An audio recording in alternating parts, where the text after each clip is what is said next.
எனக்கு பிரியமான கர்த்தருடைய பிள்ளைகளே, ஆதியாகமம் 25:27 பார்க்குறோம். யாக்கோபு கூடாரவாசியும் குணசாலியுமாய் இருந்தான். அந்த குணசாலியாக இருந்தான், குட் நேச்சர். அந்த அந்த நல்ல ஒரு குணம்தான் தேவன் யாக்கோபை ரொம்ப நேசித்து யாக்கோபை இஸ்ரவேலாக மாற்றி தேவனுடைய பிரபுவாக்கி அவன் அதிகமாக ஆசீர்வதிக்கப்படுறதுக்கு காரணமாக இருந்துச்சு.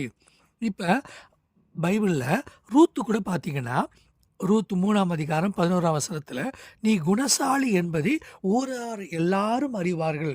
இத்தனைக்கும் அவங்க ரூத் பற்றி உங்களுக்கு நல்லா தெரியும். அவங்க ஒரு புற மத பிரிவை சேர்ந்தவங்க.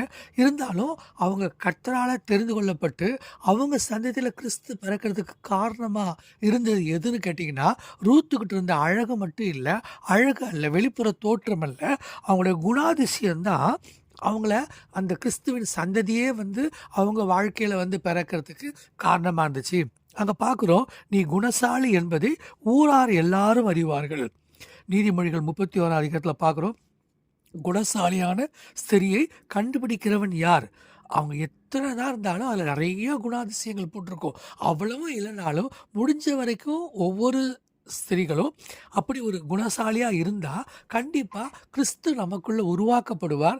நம்ம மூலமாக அந்த குணாதிசயங்களை பார்த்து ஜனங்க அநேகர் கிறிஸ்துவ ஏற்றுக்கொள்ளுவாங்க, கிறிஸ்துவால் தொடப்படுவாங்க.